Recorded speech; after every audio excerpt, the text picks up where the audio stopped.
Hello friends, Prema with sociology point में आपका स्वागत है। स्टार्ट करते हैं सोशोलॉजी के मोस्ट इंपॉर्टेंट एमसीक्यूज जो कि TST PhD integrated exams assistant professor exams के लिए बेहद ही महत्वपूर्ण है। तो चलिए हम आगे बढ़ते हैं। आगे बढ़ने से पहले यदि आप मेरे चैनल पर पहली बार विजिट कर रहे हैं तो चैनल को लाइक शेयर सब्सक्राइब अवश्य करें। ये जो क्वेश्चन हैं ये बहुत ही महत्वपूर्ण क्वेश्चन को कलेक्ट करके मैं आप लोगों के लिए लेकर आई हूँ। मुझे विश्वास है कि 99% ये सोशोलॉजी रिलेटेड जो टीएसटी पीएचडी इंटीग्रेटेड एग्जाम्स हैं उनमें ज़रूर से ज़रूर पूछा जाएगा। तो चलिए हम क्वेश्चंस पर चलते हैं और आगे की एमसीक्यूज़ को हल करते हैं। तो क्वेश्चन है कि प्रत्याशामूलक समाजीकरण का जो प्रत्यय है वो किसके द्वारा विकसित किया गया है। प्रत्याशामूलक समाजीकरण का प्रत्यय विकसित किया है तो किसने किया है? ऑप्शन है मॉर्टन ने, जीएस घुरिये ने, ऑकबर ने और लिंटन ने। बहुत ही इम्पोर्टेंट क्वेश्चन है ये और डायरेक्ट पूछा जाने वाला क्वेश्चन है। तो जो प्रत्याशामूलक समाजीकरण का प्रत्यय है वो मॉर्टन के द्वारा विकसित किया गया है। ऑप्शन इसमें जो सही है वो ए ऑप्शन सही है। नेक्स्ट क्वेश्चन है कि भारत में नातेदारी व्यवस्था के अध्ययन के निकट रूप से निम्नलिखित में कौन संबंधित है। तो जो नातेदारी व्यवस्था का अध्ययन है उसको कई समाजशास्त्रियों के द्वारा किया गया है, लेकिन जो नातेदारी व्यवस्था के अध्ययन को की जो शुरुआत हुई है वो किसके द्वारा की गई है। ऑप्शन है पी.ए. सोलंकी, आंध्र वेतेई और सी है योगेंद्र सिंह, डी है के.एम. कपाड़िया। तो इसमें जो ऑप्शन सही है वो है डी ऑप्शन के.एम. कपाड़िया। इनके अलावा जो नातेदारी का विस्तृत अध्ययन किया है वो एलिस मॉर्गन के द्वारा भी किया गया है। इन्होंने नातेदारी की कई श्रेणियाँ भी बताई हैं और इसके अलावा जो और भी अन्य समाजशास्त्री हैं जिसमें इरावती कर्वे ने नातेदारी व्यवस्था का अध्ययन किया है। तो इस तरीके से कई समाजशास्त्रियों के द्वारा नातेदारी व्यवस्था का अध्ययन किया गया है, लेकिन इस क्वेश्चन में जो ऑप्शन सही है वो ऑप्शन डी के.एम. कपाड़िया है। नेक्स्ट है कि वेबर के अनुसार जिनके पास कोई संपत्ति नहीं है और वस्तुओं एवं सेवाओं के उपयोग का भी अवसर नहीं है उसे कहते हैं। तो वेबर के अनुसार जिसके पास कोई संपत्ति नहीं है, वस्तुओं एवं सेवाओं का उपयोग का अवसर भी नहीं है उसे क्या कहेंगे, उसे किस ग्रुप में रखेंगे। बहुत ही इंपॉर्टेंट क्वेश्चन है। ऑप्शन है कि स्थिति समूह, कैटेगरी, डोमेस्टिक ग्रुप या वर्ग। तो इसमें जो ऑप्शन सही होगा वो होगा स्थिति समूह, यानी जिसके पास कोई संपत्ति नहीं है, वस्तुएं एवं सेवाओं का उपयोग का अवसर भी नहीं है उसके पास, उसे उसी स्थिति के अनुसार यानी उसकी उस स्थिति के अनुसार उसको उस समूह में रखा जाएगा। यानी वो किसी भी वर्ग में नहीं आता है, किसी भी कैटेगरी में नहीं आता है, उसकी वास्तविक स्थिति उस समय जो होती है। इस वजह से इसमें जो ऑप्शन सही होगा वो क्या होगा, स्थिति समूह। नेक्स्ट क्वेश्चन है कि the theory of leisure class. बहुत ही मोस्ट इम्पॉर्टेंट क्वेश्चन के हिसाब से देखा जाए और बुक के हिसाब से देखा जाए तो बहुत ही इंपॉर्टेंट है ये बुक। तो ये the theory of leisure class पुस्तक किसके द्वारा लिखी गई है। ऑप्शन है पैरेटो के द्वारा, थॉर्स्टीन वेवलिन के द्वारा, ऑकबर्न के द्वारा या दुर्खीम के द्वारा। इसमें जो ऑप्शन सही होगा वो होगा ऑप्शन बी, थॉर्स्टीन वेवलिन के द्वारा जो पुस्तक लिखी गई है। बहुत ही इंपॉर्टेंट पुस्तक है the theory of leisure class. Next question है कि दुर्खीम के अनुसार आधुनिक भारत में किस प्रकार की एकता पाई जाती है। दुर्खीम के अनुसार आधुनिक भारत में किस प्रकार की एकता पाई जाती है। ऑप्शन है अनेकता, यांत्रिक एकता, सावयवी एकता या उपयुक्त में से कोई नहीं। इसमें जो ऑप्शन सही होगा वो कौन सा होगा, सावयवी एकता। इन्होंने सावयवी एकता को वर्तमान समाज में एकता का मूल पाया है, यानी एकता के लिए सावयवी एकता को महत्व दिया है। ऑप्शन सी इसका सही है। नेक्स्ट क्वेश्चन है सावयवी एकता, जिसमें क्या होता है कि व्यक्ति संगठित होकर, एकत्रित होकर, एक होकर कार्य करते हैं। तो उन्होंने उस सावयवी एकता को महत्व दिया है। नेक्स्ट है कि कुछ जनजातियों में पॉटलॉश का प्रमुख प्रकार है। तो जनजातियों में पॉटलस क्या है, किस चीज़ का प्रकार है, ये पहचानना है। ऑप्शन दिया है संपत्ति एकता करना है, संपत्ति को मतलब संपत्ति एकता करना है, परिस्थिति हेतु प्रतियोगिता करना है, या मनोरंजन करना है, या परोपकार करना है। तो पॉटलिश क्या है, जनजातियों में एक प्रथा होती है पॉटलिश की, और ये जो प्रथा होती है वो परिस्थिति हेतु प्रतियोगिता करना होता है।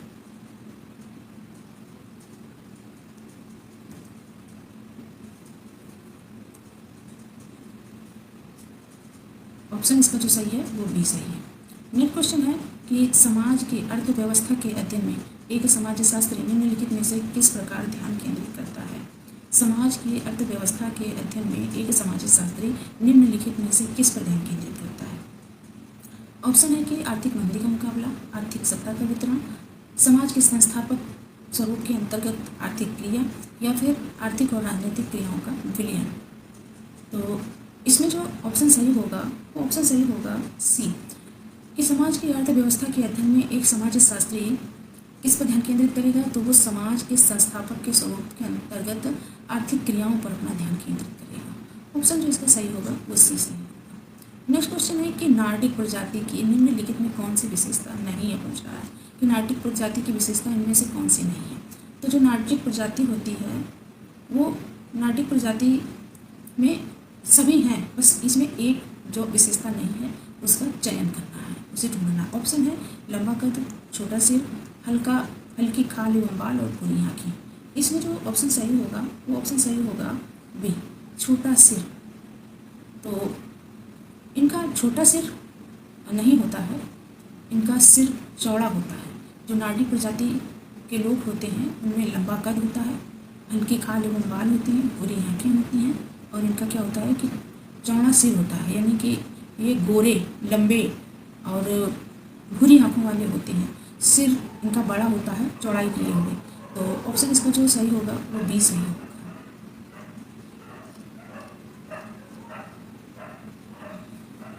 नेक्स्ट क्वेश्चन है कि सापेक्षित प्रवचन का प्रत्यय किसके द्वारा प्रतिपादित किया गया है। सापेक्षित वंचन का जो प्रत्यय है वो किसके द्वारा प्रतिपादित किया गया है। ऑप्शन है मार्टन, पार्सन्स, किंगस्ली डेविस या जी मोस्का। इसमें जो ऑप्शन सही होगा वो ऑप्शन सही होगा मार्टन। तो मार्टन ने देखिए ये प्रत्याशामूलक समाजीकरण भी दिया है और सापेक्षिक वंचन का प्रत्यय भी इनके द्वारा दिया गया है। तो ये दोनों ही इनके द्वारा दिए गए हैं, सापेक्षिक वंचन का प्रत्यय भी और प्रत्याशामूलक समाजीकरण का प्रत्यय भी। फिर उसके बाद समुदाय का गैसेस ऑफ तथा गेमिंग्स ऑफ में वर्गीकरण निम्नलिखित में किसने किया। बहुत ही इंपॉर्टेंट क्वेश्चन है ये। टॉनीज ने, पार्सन्स ने, क्रोवर ने या चार्ल्स डार्विन ने। तो इसमें जो ऑप्शन सही होगा वो टॉनीज होगा। टॉनीज ने गैसेस ऑफ और गेमिंग्स ऑफ में समुदाय का वर्गीकरण किया है। ऑप्शन इसका ए सही है। नेक्स्ट है कि विवाह स्त्री पुरुष की पारिवारिक जीवन में प्रवेश करने की एक संस्था है। ये किस विद्वान का है। तो बहुत ही महत्वपूर्ण डेफिनेशन है ये। ऑप्शन है मैकावर एवं पेज, बोगार्डस, क्रोवर या फिर रॉबर्ट डहल। तो इसमें जो ऑप्शन सही होगा वो होगा बोगार्डस। ये जो परिभाषा है वो बोगार्डस के द्वारा दी गई है। इन्होंने विवाह को एक संस्था के रूप में माना है और उन्होंने ये कहा है कि जो विवाह है वो स्त्री पुरुष के पारिवारिक जीवन में प्रवेश कराने के लिए एक संस्था है। नेक्स्ट है कि कौन सी जनजाति अभी भी आखेटिक एवं घुमक्कड़ अवस्था में है। तो इस समय जो जनजातियाँ हैं वो उन जनजातियों में अभी कुछ एक जनजातियाँ हैं जो आखेटक और घुमक्कड़ अवस्था में रहती हैं। तो ऑप्शन है गारो, उत्तर प्रदेश की राजी, खासी या मुंडा। इसमें जो ऑप्शन सही होगा वो ऑप्शन उत्तर प्रदेश की राजी जनजाति है। ऑप्शन बी सही है। नेक्स्ट है कि निम्नलिखित संवैधानिक प्रावधानों के अनुच्छेदों में कौन सा अनुच्छेद अनुसूचित जातियों और जनजातियों से संबंधित नहीं है। यानी कि 4 ऑप्शन दिए हैं, इनमें एक ऑप्शन ऐसा है जो अनुसूचित जातियों और जनजातियों से संबंधित नहीं है, बाकी अनुच्छेद अनुसूचित जातियों और जनजातियों से संबंधित है। तो इसमें जो ऑप्शन सही होगा वो ऑप्शन है इसमें अनुच्छेद 343, अनुच्छेद 332, अनुच्छेद 344 और अनुच्छेद 342। तो अनुच्छेद 332 ये जनजातियों अनुसूचित जनजातियों से संबंधित है। अनुसूचित जनजातियों और जनजातियों से संबंधित 342 भी है, 244 भी है। लेकिन जो ऑप्शन ए है ये क्या है कि ये अनुसूचित जातियों और जनजातियों से संबंधित नहीं है। इस अनुच्छेद में को संघ के द्वारा इस अनुच्छेद में हिंदी और देवनागरी लिपि का वर्णन इस अनुच्छेद के अंतर्गत किया गया है। तो ऑप्शन इसका जो ए है वो सही है। नेक्स्ट है कि यह कथन किसका है कि बंदीगृह एक समुदाय है। बंदीगृह एक समुदाय है। ऑप्शन है बोगार्डस, मार्क्स, मैकाइवर या वेस्टर्न मार्क। इसमें जो ऑप्शन सही होगा कि बंदीगृह एक समुदाय है, तो मैकाइवर के द्वारा एक कथन दिया गया है कि बंदीगृह एक समुदाय है। ऑप्शन इसका जो सही है वो सी सही है। नेक्स्ट है कि निम्नलिखित में कौन सा संबंध प्राथमिक समूह का संबंध का उदाहरण है। तो इसमें प्राथमिक समूह का संबंध का उदाहरण है, ये कौन सा ऑप्शन होगा। ऑप्शन है रक्त संबंध, अवैतनिक संबंध, औपचारिक संबंध या अनौपचारिक संबंध। तो देखिए जो प्राथमिक संबंध होते हैं वो किससे जुड़े होते हैं, ये हमारे रक्त संबंधी होते हैं।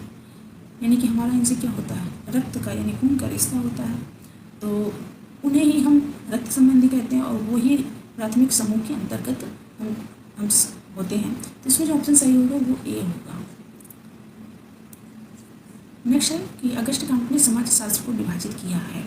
तो अगस्ट काउंट ने समाजशास्त्र को विभाजित किया है, तो किस में विभाजित किया है? ऑप्शन है अंतर समूह या बाह्य समूह में, सामाजिक स्थिति विज्ञान या गति विज्ञान में, अधोसंरचना पर संरचना में, या फिर उपयुक्त में से कोई नहीं। तो अगस्त काउंट ने समाजशास्त्र को 2 भागों में विभाजित किया है, एक सामाजिक स्थितिकी विज्ञान में और एक सामाजिक गतिकी विज्ञान में। ऑप्शन इसका जो सही होगा वो बी सही होगा। नेक्स्ट क्वेश्चन की तरफ चलते हैं और नेक्स्ट क्वेश्चन है कि धर्म की उत्पत्ति का प्रकृतिवादी सिद्धांत निम्न में से किसका है? बहुत ही इंपॉर्टेंट है क्वेश्चन कि धर्म की उत्पत्ति का प्रकृतिवादी सिद्धांत निम्नलिखित में से किसका है? ऑप्शन है James George Frazer, Lewis Morgan, Max Muller या चार्ल्स डार्विन। तो अगर हम इसमें बात करें कि प्रकृतिवादी धर्म की उत्पत्ति का जो प्रकृतिवादी सिद्धांत है वो मैक्स मूलर के द्वारा दिया गया है। इसका ऑप्शन जो सही है वो सी ऑप्शन सही है। भारत में नेक्स्ट क्वेश्चन है कि भारत में जनसंख्या वृद्धि दर का सबसे प्रमुख कारण क्या है? यानी भारत में जनसंख्या के लिए मुख्यतः क्या जिम्मेदार है? ऑप्शन है कि मृत्यु दर का घटना, जन्म दर का बढ़ना, 2 संतान के परिवार के मानक का विफल होना, उपयुक्त में से कोई नहीं। तो इसमें जो ऑप्शन सही होगा वो सीधा सीधा होगा कि जन्म दर जब बढ़ती है तो जनसंख्या बढ़ती है।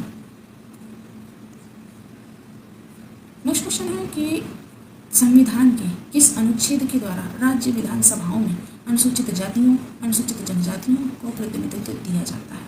तो इसमें अभी चूँकि क्वेश्चन अभी आगे मैंने पढ़ा है अभी क्वेश्चन, तो उसमें जो दिया था उसके हिसाब से इसमें पहचान कर लीजिए कि अनुसूचित जातियों या जनजातियों को प्रतिनिधित्व दिया जाता है तो किस अनुच्छेद के द्वारा दिया जाता है?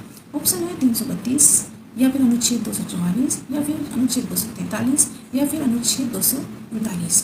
तो इसमें ऑप्शन जो सही होगा वो एक होगा, क्योंकि अनुसूचित जातियों और जनजातियों से संबंधित जो अनुच्छेद है वो 332 है। इसमें अनुसूचित जातियों से संबंधित विस्तृत जानकारी, उनकी सुरक्षा और उनके समूहों की से संबंधित जो सरकारी योजनाएं हैं और जो मुख्य धारा में लाने के लिए उनको मुख्य योजनाएं जो मुख्य चलाई गई हैं उन सभी के विषय में इस अनुच्छेद में बताया गया है। अब नेक्स्ट क्वेश्चन है कि इसमें सूची का मिलान करना है। सूची फर्स्ट है और फिर सूची सेकेंड है, तो ये आसान है, इसको आराम से मिलाया जा सकता है। तो जो द्वंद्वात्मक भौतिकवाद है वो सीधे सीधे कार्ल मार्क्स से संबंधित है। सांस्कृतिक विलंबन जो है वो W.F. ऑकबर्न से संबंधित है। अभिजन का परिसंचरण विल्फ्रेड पैरेटो से संबंधित है और समाज का जो साम्यवादी सिद्धांत है वो किससे है? हर्बर्ट स्पेंसर से संबंधित है। इस तरीके से सीधे सीधे इसमें ए का 4, बी का 2 और ऑप्शन इसका जो है बी सही है। फिर नेक्स्ट क्वेश्चन है कि आइडियोलॉजी ऑफ यूटोपिया बहुत ही फेमस बुक रही है ये और कई बार एग्जाम में पूछी जा चुकी है। आइडियोलॉजी ऑफ यूटोपिया नामक पुस्तक किसके द्वारा लिखी गई है? ऑप्शन है बेरिस्टिच के द्वारा, माइकल के द्वारा, कार्ल मैनहीम के द्वारा या सोरोकिन के द्वारा। तो ऑप्शन जो इसमें सही होगा वो ऑप्शन सही होगा कार्ल मैनहीम। तो इस तरीके से आज हम लोगों ने कुल टोटल 20 क्वेश्चन के आसपास सॉल्व किए हैं। तो वीडियो यदि आप लोगों को अच्छी लगी हो, MCQs अच्छी लगी हो, तो चैनल को सब्सक्राइब अवश्य करें, लाइक शेयर करें, जिससे मेरा मोटिवेशन बढ़ेगा। आप लोगों के लिए मैं और इसी तरीके से अच्छे MCQs लाने का प्रयास करूँगा।